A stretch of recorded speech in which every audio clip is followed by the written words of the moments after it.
Welcome back. This is Malik Crumlin. I'm here for another M.A.D.E Podcast, episode 3. And today we'll be talking about being a black man in America.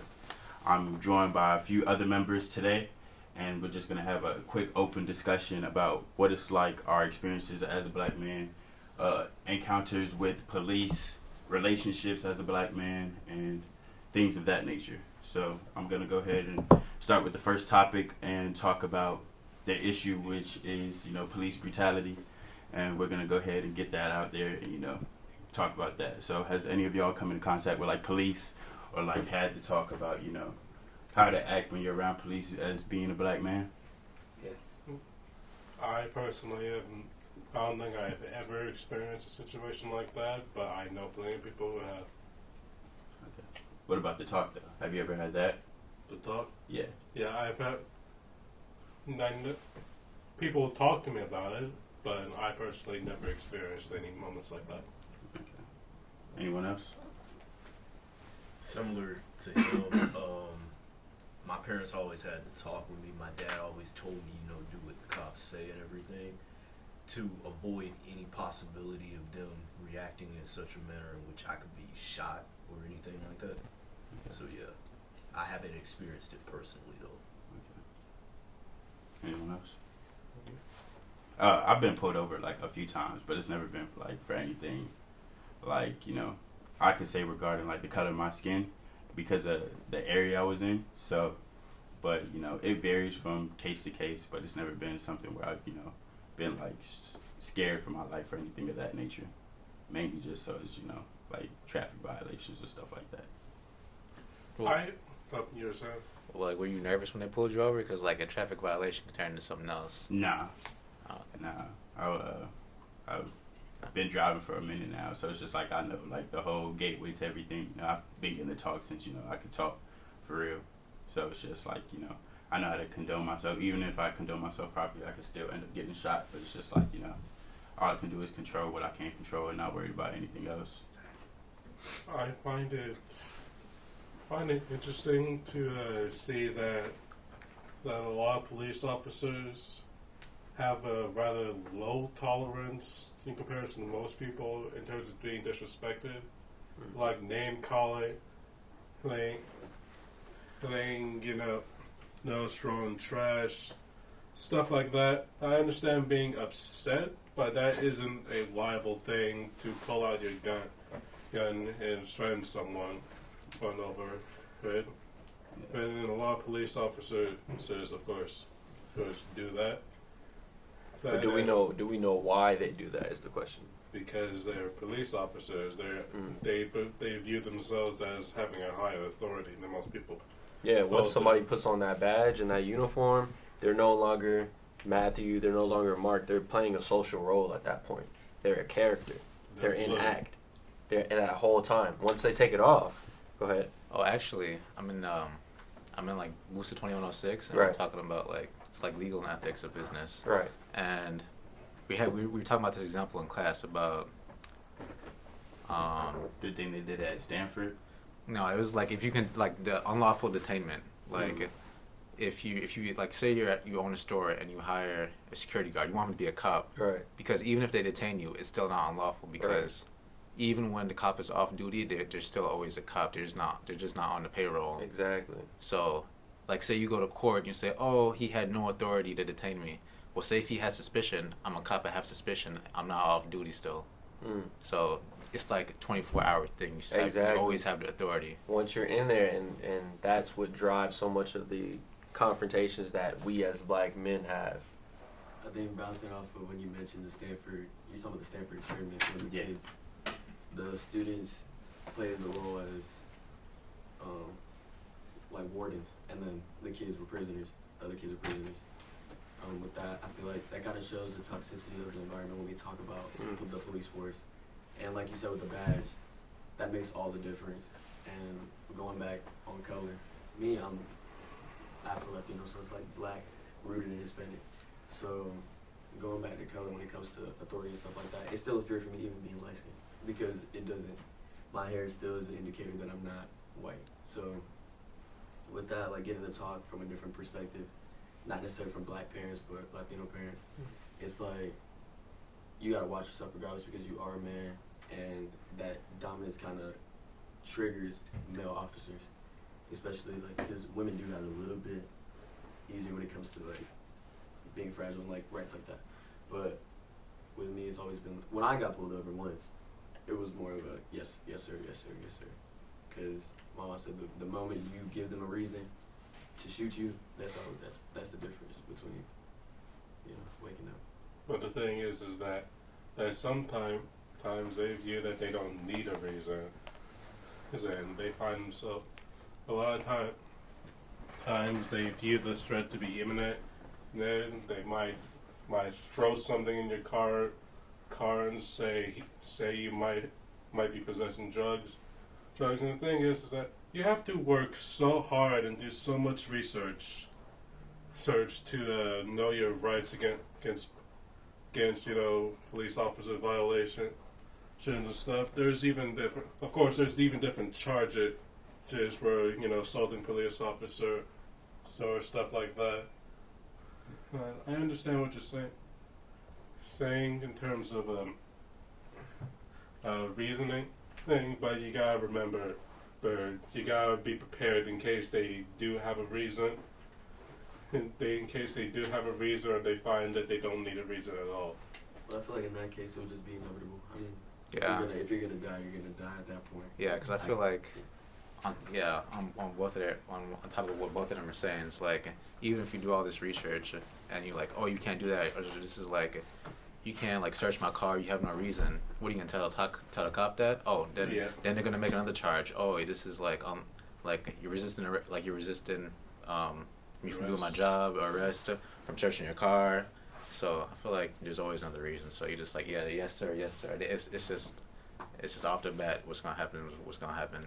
I guess so when it comes to like male officers, do you also think like pride comes into effect? Of course. And like they think that like they're intimidated because like for one you could be bigger than them, or it's like they may feel like you're trying to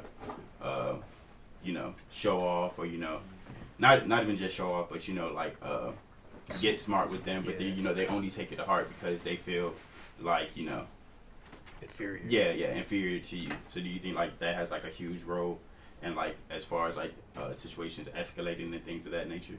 Definitely. We don't even know how many like police encounters like escalate just off that, just like somebody knowing their rights and then police officer feels a certain type of way, you feel so to whatever, and then just escalates that because of his pride is hurt just because the person he pulled over just so happened to know what they're talking about. So it's like, you tell me how to do my job, all right then, this is what you're gonna get. Yeah. Most definitely. I think I see a lot of like dash cam when people set up their camera in their car. I watch a lot of like border crossing videos between Texas, like crossing the border, because like we have Hispanics that are border patrol now. So it's like I know this dude, like he trolls the mess out of like border patrol because he knows his rights, and they don't expect him to know his rights when he pulls up to the stop. So it's like, and then they start trying to like dumb him down and kind of make him feel like less of himself because he knows what he's talking about. And it's like, then you look dumb. I think with that badge, they think that they know everything, and we're not going to question it because you have a gun. And then once you question it, once you start stating what you already know and what you learn, I think that's where education comes into play. It's like, oh, okay. There's not much you can do when you fight education, like, and if you know your rights, I feel like. So that's the thing that we need, that's like as a community, like as the youth, we definitely got to start knowing our rights. We know a few of them, we know like the main ones, but there's so many, they play loopholes. That suspicious intent, you know how broad that is? Any cop can say he had suspicious intent. What's there to verify and check that? Exactly. Right? That's like, we have to start knowing our rights. You go back to like the Black Panther, Huey Newton and them, it was legal for them to carry assault guns and assault rifles and whatnot and ride around Oakland and check police. It was legal at that time. They knew their rights. And that's how they were able to make that difference in the police force and all of that. So it's up to us now as, the people who are going to lay the groundwork and the foundation for our kids and our kids' kids to know our rights. For people like that you watch, he's educated. So any encounter he has, he's already 2 steps ahead of what this cop knows. One thing, a lot of cops don't know the actual law. Yeah. And funny you bring up how Huey Newton and how they were able to carry guns in California. Right. It just shows how much power we have, because shortly after that, they banned open carry gun in California. Shortly after we started showing our, okay, we have the right to do this. Right. So, like, immediately when they started to feel like that black, power, pressure. There was like knowledge. We shut that down now. So Exactly. it just shows how much power we have. So there's definitely an intimidation, pride factor, and yeah, it's crazy how some people how some officers even get through academy. Well, that's a whole different topic. That's a whole. We're not even gonna talk about that. Yeah. Yeah, but I also think like it's important that we do talk about it because like you see, we all have a story here, and it's like we all know like there is a serious problem. Yeah. But it's just like I feel like there's so many problems going on in the world that we people become numb to it. Yes, Yeah. we know like it's happening and that it shouldn't be happening, but it's just like it's happened so much that people have just accepted it and come to terms with it. Like granted we've all had the talk, but it's like should we really even be having a talk? Yeah. Because it's just like if you think about it, like somebody of the opposite skin tone to me is not having the same talk when it comes to being involved with police, and everybody knows that. And even the other races know that. So it's just like I'm like I really want to encourage y'all to like be involved.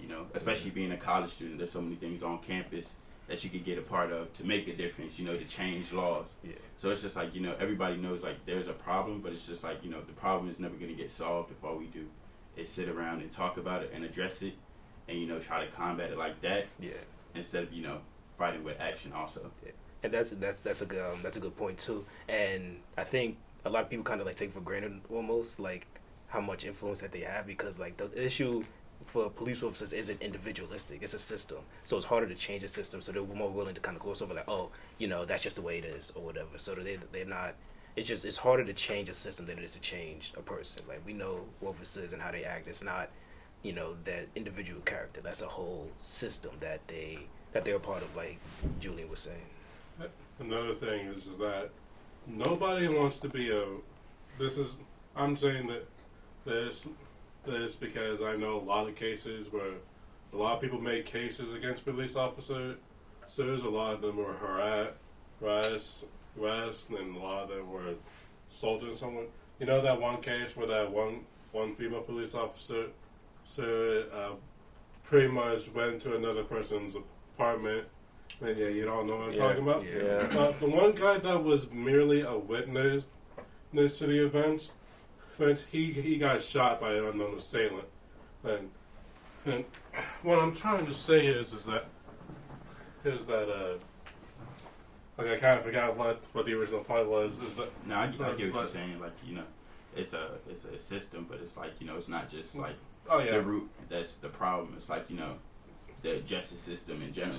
Yeah, because it's like police brutality happens, but it's like this is not the first time cases like this have come up. It's just a matter of people's lives were lost, and it made news.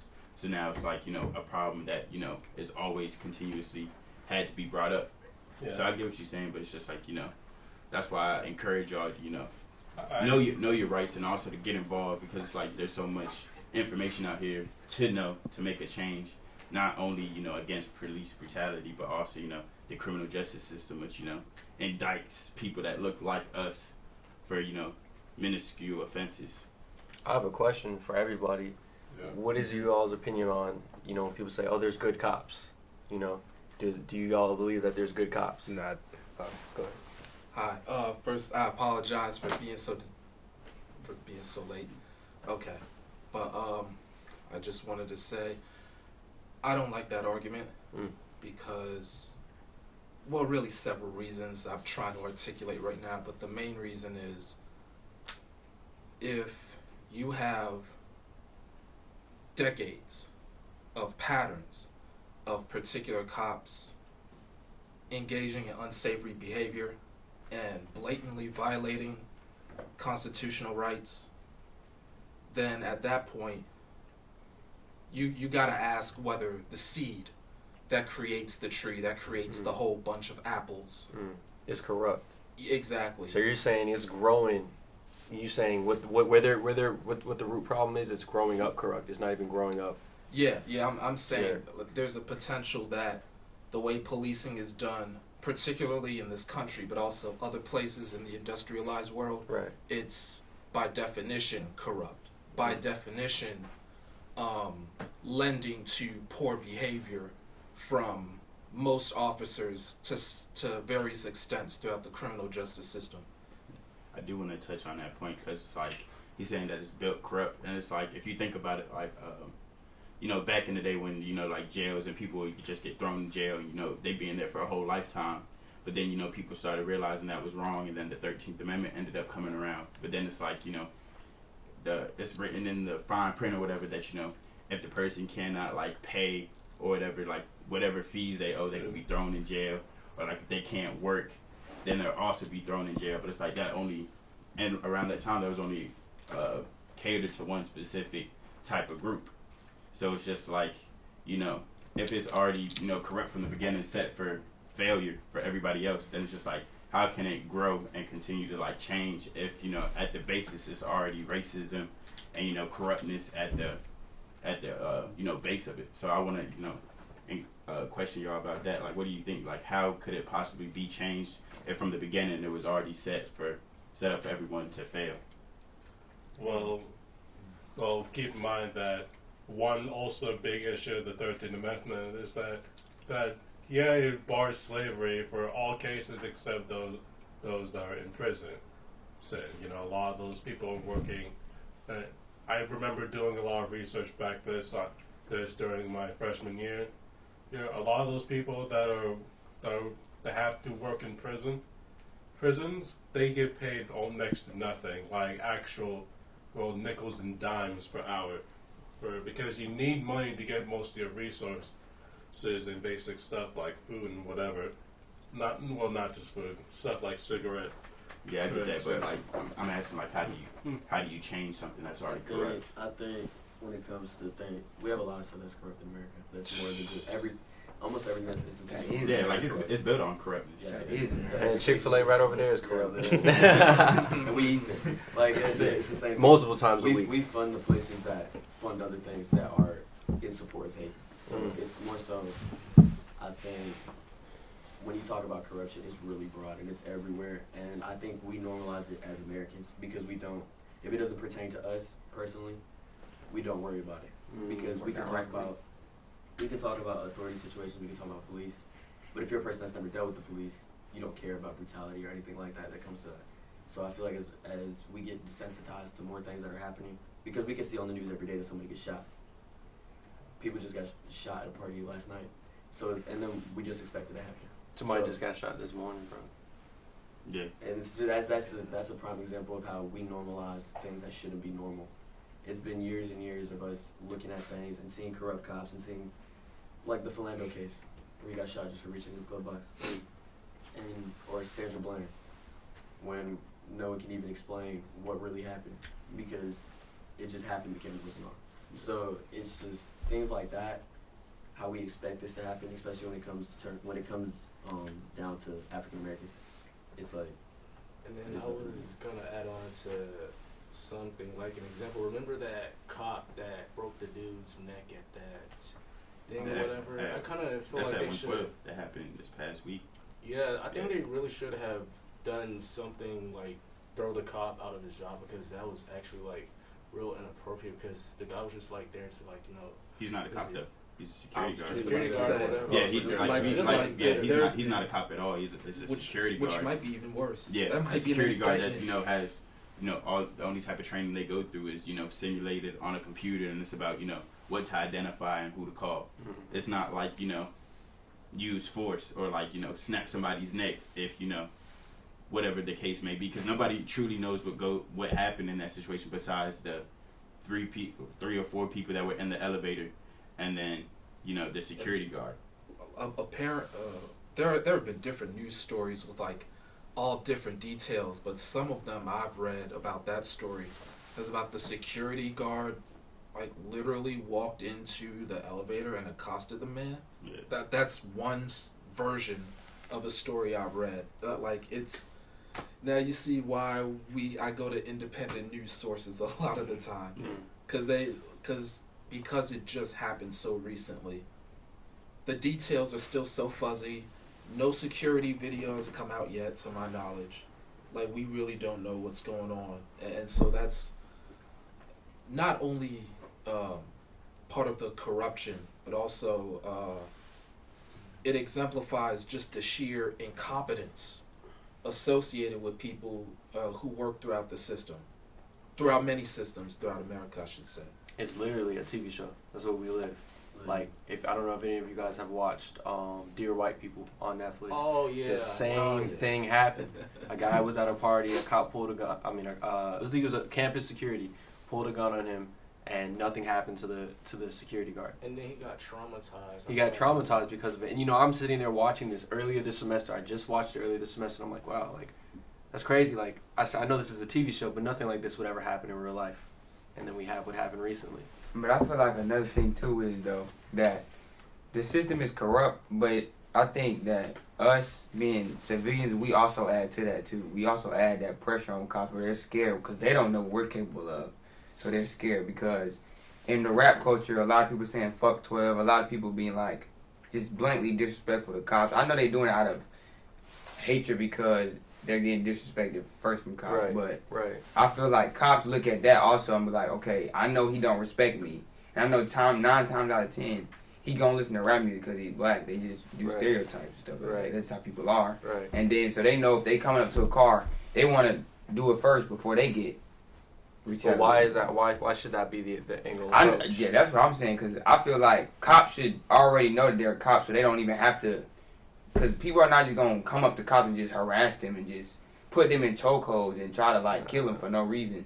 So, but I feel like cops have another thing. I feel like they should go through psychological tests before they even become cops, because it's a lot of people who are broken in this world and a lot of people who are weak, but they still are put in roles that they're not fit for, that they can't handle certain situations the right way, so they act in different ways.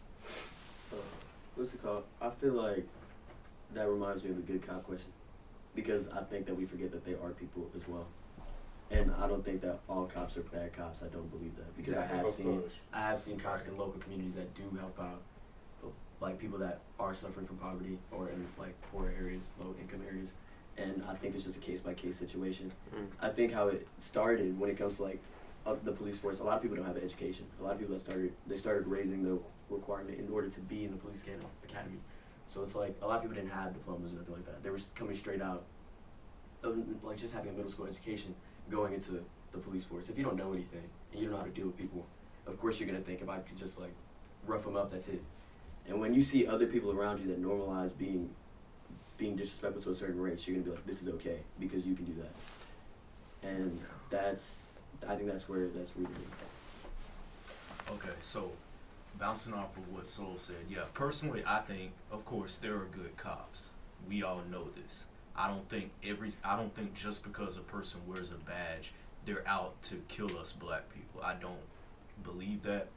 But for the ones that do it, and best believe, as we all know, there are cops, plenty of them like that around this country that we don't even know about. States that do in general.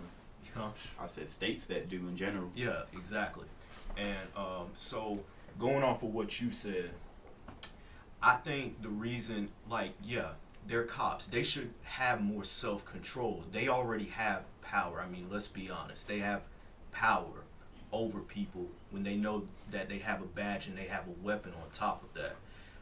So add to the fact that people are waking up to being mistreated by them. I think what causes them to want to continue to harass people for no reason, especially black people in particular, is the fear that one day we will overturn the system that has been placed on us for many decades. I think that deep embedded fear comes from the times of slavery when plenty of us were thrown in prison for no reason. Yes. So I do want to say, it's like, if that fear exists, does it exist because they know that it's wrong? Or like, does it just, like, what like possible reason could it exist? Because you'll like hear people walk around like the Confederate flag or something, and they'll be like, oh, it's a part of history, but it's just like, but whose history? So, it's like the history that the flag is surrounded by is fighting for slavery in the South. And me traveling from different states and going state to state and being in the South and being in the North, it's like there's a different set of criteria that you'll see in like the history books. Like down here, they'll in Georgia history books or whatever, they'll call it like the North was trying to like impose on the South, take away certain things that they didn't want to give away, but they'll never explicitly say slavery. So, you know, it's like they'll try to like sugarcoat things, and it's like they're trying to mislead people. So it's weird to see, you know, like how blind people can be down here, and, you know, uneducated and just like ignorant all around, to like watch them grow up, and then, you know, they end up feeding it to their kids, and it becomes a system and a cycle that is never ending. So it's just like, you know, where do you, like, how can we get involved and like change that? Because it's like when you want to publish a book, it goes through a system that, you know, scans the book and is going to tell you what can and can't be in the book. Because if you look at the books that are printed, it's one major corporation that prints all majority of school books, and it's like there's still schools that, you know, get dated information. Most of them are down in Texas. Yeah, Texas. Most of them are at least high school, middle school, and some college textbooks still published in Texas, where there was all types of controversies like earlier this decade and in the 2000s about what y'all are mentioning now, about specific like cold hard facts just either being omitted or whitewashed somehow to put the white Anglo-Saxon Protestants like in the brightest light possible as far as how they developed the country. So I agree with that. So there is, I believe, a very strong correlation between, you know, the quality of the education system and also the quality of the criminal justice system as a whole, not just the police force, but also it goes down to the prosecutors and the DAs and the bail systems and the for-profit and non-profit prisons being built. It all ties together. We just got to figure out how. Nobody believes anything will happen to them until it happens to them. That's the biggest thing with our generation, is a lot of us do not care because it's not directly affecting us. We see the tweets, we see the news reports, we see the Instagram posts. Oh, but that's in Alabama.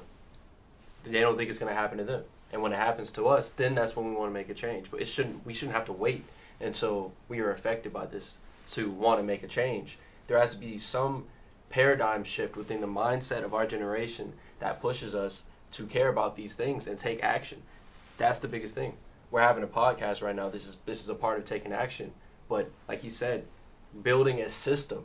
We have to construct that system. America's not going to lay out a system for us to make change.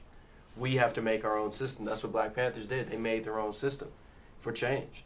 There's prime examples around the world. I'm Bahamian. My family's in the Bahamas. I used to spend summers down there. The police force down there is so different than up here. The police, when I see a police officer down there, I feel safe. I still feel secure. I can't say the same when I'm leaving my house out here. You know, there's prime examples around the world of systems that work to protect and serve the people. And that's because they had a system, and we have to build that. We're not going to be given it. Yeah, because the police was never made to protect and serve. Like, the origin of the police was a slave catching group. Like, that's slave goes back to the roots. Exactly. So the idea of just a police force, the roots of it is, you know, embedded in corruption and not corruption, but just not friendly to black people. So to change a system will require like a lot of work, and it's just people want to change the system, but I think they know that it's hard to do. So it's like you said, like we'll see it and we'll be like, dang, like that's crazy. But then just kind of like blow it up, and we'll hope that someone else could go make that change, you know? Like we'll say, oh, okay, dang, I hope that changes, but we'll never want to go and initiate that change because I feel like we recognize the difficulty of that, and like almost as if like we have no power, like we're insignificant, like especially like this generation, a lot of people don't vote. A lot of this generation, like young people, starting to vote more, but you know, it's just we have to recognize the power that we have in order to change. And I feel like once we recognize that power, we could start making changes, because that's, like you said, that's what the Black Panthers did, and then they got shut down. Like just a lot of events in history where we recognize our power, but it gets shut down. But we just gotta keep going. We've never started back up since then. Mm-hmm. There's never been an activist since Malcolm X, since Marcus Garvey, since all of them. There's never been an activist. This is go ahead. Yeah, so this is a heavy-hitting topic, and you know, I don't want to dwell on this too much, because you know it does take up a lot of time, and you know there is a lot of things that you know go into this, but you know I don't just want to dwell on just one major topic that affects black men, because, you know, I feel like there's a lot of things that we do not talk about as black men. So I do want to segue over into, like, you know, the idea of, you know, black men and, like, relationships, and as far as, you know, like, emotionally, where we're at as black men, or, you know, just men in general, and, like, how that goes into, like, you know, the development of a man, you know, how the upbringing, shapes a man over the course of their life. So, like, does anybody have anything that, you know, like, they want to share, you know, feel like isn't addressed as far as it comes to relationships as a black man? I feel like from the beginning, like, due to the system, though, that's always a divide in black communities. Because depending on the income of the community you're in, your whole life is different. Because if I live in somewhere like Gwinnett County, I'm not going to experience the same things I go through when I live in Clayton County. And that's just because of an income divide. And I feel like in not lower income, but like middle class to lower income housing is like, not housing, but communities is like, you're brought up a whole different way. You go through struggles in life, so your mind is to like fight struggles. So your mind is straight anger, like your mind is pain, your mind is anger. When someone in, like, let's say Gwinnett, you may go through struggles, but like your struggles aren't the same as someone else who's like living lower than you. And so even with the education system, like, knowledge is power. So like if you don't know better, you're not gonna do better. So with like certain communities and black communities, like, we're all torn. Like, we all couldn't come together. Like, because if I see he's doing better than me, my first instinct is to hate on him because he's doing better than me because we're black. Mm-hmm. Like, I've seen in multiple different, every other society I've been to, I've been around the country, I've been around the world, I've been to a whole bunch of different communities, a whole bunch of different countries. And I've seen that most people band together, but black people, we don't band together. Mm-hmm. And that's the truth of it, just because of it's a divide. And that's because of the system that they put in place. But it's a divide, so it's like, my first instinct is not help him. My first instinct is like, okay, he on his own.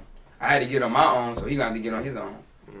And whatever happens, happens. But, and then with every other race is not the case. Like, you can see around campus, you see a lot more black kids walking around by themselves than any other race, because you see Asians all walking together, you see whites all walking together, you see Latinos all walking together. You see everybody like in groups, but you don't see that many black people together in groups. The way I interpret what you were saying was on the basis of where you see majority minority children that grow up with one parent. So it's like split households. And I think that has to do with low income as well. Because in my case, my dad was in there because he was in jail trying to steal to make it right for my mom. Because the odds were against him, especially being an immigrant. My dad came straight from DR, so he didn't have no opportunity. So that makes it worse, especially because he looks like a straight up black man. And being an immigrant that only spoke Spanish, the odds were against him once he came here. And I have a lot of friends, like you said, Chico, a lot of those kids, we can't even relate. Because when you think about income makes a difference, especially in how you're brought up. Because I was taught to like fight for what I want. All my friends in Chico, they think that what they have is normalized because they don't know what struggle is. So when they say they don't know. I want to touch on that because I feel there's a disconnect between the mind and the heart for men, especially for black men. I feel that for black men, it's not easy being vulnerable, and when you don't have, especially for black men in the heart space, haven't exercised that other part of you, you don't really know it. That's why for like relationships is always immature, or if we come off very passionate or angry because we have so much built up emotion.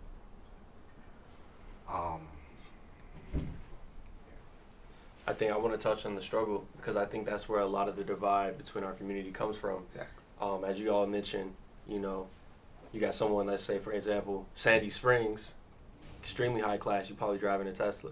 Then you got some parts of Decatur where it's very low income, right? So you got those two opposites. And you mentioned that somebody in the higher income doesn't understand struggle as somebody in the lower income. But I believe struggle is all relative. Think about it. If someone in Sandy Springs goes shopping every single weekend and then they hit a financial rut where they can only go shopping twice a month, that's considered a struggle for them. Relative to their situation, that's a struggle. Exactly. And they may be upset about that and talking to someone in Decatur and, oh, bro, you don't understand struggle, I had this. But relative to them, that's their struggle. And I feel like that's where a lot of the big disconnect comes from, is because we're either lower or in financially in a better or like worse position than somebody, and because we don't take the time to understand relative to their situation how they're struggling, we can't empathize with that, and it just comes off as anger as they're being some type of way. I also want to bring up something in regards to just what it is to being a black man, whether your family's been here all throughout or whether you're a first generation American like I am. That it is absolutely true that your income, I mean, not just your income level, but the zip code where you live at will determine how you live. We know for a fact that your zip code generally nationwide determines how long you're going to live. Your life expectancy, according, I think, to the CDC and some other sources I can't come up with right now, your life expectancy can shorten by like 10 to 12 years just based on where you were born. So I wanted to bring that up. And the only other concept I want to mention is what is called adverse childhood experiences. Now, these events are various traumatic events that happen during our childhood, really regardless of income level, family background, but unfortunately it does happen way too often throughout black communities, and particularly the black men, and we carry that trauma along with us. But for a multitude of reasons, we're not able to deal with those experiences. Whether it because mental health counseling is like 5 miles, I should say, away, or whether it costs too much, or whether we don't have the transportation to get there, or if we're just out here hustling and that's how we deal with that trauma. All of these traumatic events that happen literally since before we could walk, all the way up until college, they impact every decision we make. I just want to say, going off of what you said, a lot of people, a lot of people hold this opinion for black men, even in the families of black men. We're expected to be strong. And by strong, I mean, like you said about trauma, we're expected to if we have that trauma, I've had personal experiences, in which case I was just told to suck it up. Suck it up. Get over it. Yep. And, talking about it really does help, but sucking it up, that can last for your whole life. And took me a long time to realize that even if you do bring up those past traumas and experiences, even if it may hurt, it's going to help a long way. Because I can't even talk to my own family about how I feel about certain things, because they say you're a man, you're not supposed to feel this way. You're supposed to behave a certain way, do a certain way, yada yada yada. Yeah, I can't even talk about. It's hard for me to even talk about my day with certain people without being told something like that. It's important for like you said about relationships and what you said about separation of the mind and the heart. It's important to. I view that it's important to. I understand being strong, but it's okay to let out your feelings every now and then. And especially to people close to you. So I do want to touch on something that Snati brought up a good point, and it's the word trauma. And I feel like throughout this whole thing, what we talked about in the root, I feel like it's institutionalized trauma. Exactly. Whether it's, coming to dealing with police, it's like, it started somewhere and now it's down generation by generation. And it's like, even if you don't experience it firsthand, it's like you're still going to feel passionately about that thing which happens to others that look like you or may have happened to a family member that, was related to you. And when it comes to relationships, that trauma also, it's like, if you've heard it, like generation by generation, everybody's taught to, suck it up. A man's supposed to be strong. But it's like, it started somewhere, and now it's just, move pathway by pathway by pathway. Now it's down to you to where you feel like, you have to be closed off, or where, you're just finally, getting your social skills up to par with others. And, you're 18, 19, 20. Sometimes people don't even know how to open up until, they're on their deathbed at the age of 60. And so it's just like, I just wanted to touch on that as we come to like the closing remarks of, institutionalized trauma, because at the root of all our problems, I feel like, there is a trauma that, wasn't addressed or was not talked about. And I feel like that's something that, is worth, take into account and, really use that to reflect on, your actions or, how you were brought up or, anything in general. See, but that all this, I think, I've been like, pretty much came to the conclusion that all this is pretty much a result of the system that they put in place, because they may not have been intentionally, when they had slaves, they not have intentionally tried to break communities, like break down to like the pulp, where it's like generations down the line, communities are broken down because of this slavery, because in the beginning they started off breaking up families.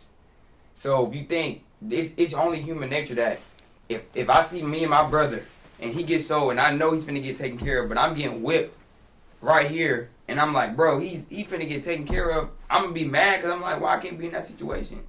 But I think that's like where everything started off of, because envy is a human trait. Everyone has envy, but it's like, I feel like due to the system that they put in place and the institution that came after that it resulted in black communities being destroyed. And I feel like that's how it all started, and that's how it's gonna be. Because there's so much envy, because there's so little opportunity for us. Exactly. And the opportunity that there is, it's so hard to get. Exactly. Like us being in college. Other kids, like kids in Clayton County, like I know kids personally who's like, bro, I'm not going to college. College has nothing for me. But it's like, I see that when I took my American government class, my teacher broke it down piece by piece with us and showed us how it is affecting us today. And I know that's why I can say the things that I say, because I know it's because of that. It's because of education. But if you come from a community where it's like, you don't even value education because you can't, because you worry about how your mama gonna pay her bills, it's hard for you to combat that. And it's like, you're not even gonna see it as education, because you're just gonna see, I'm not finna go to statistics because I don't want to learn about binomial dist. When it's really, you can learn something more out of that rather than just the math that they're trying to teach you. You can learn the skills to combat things in everyday life.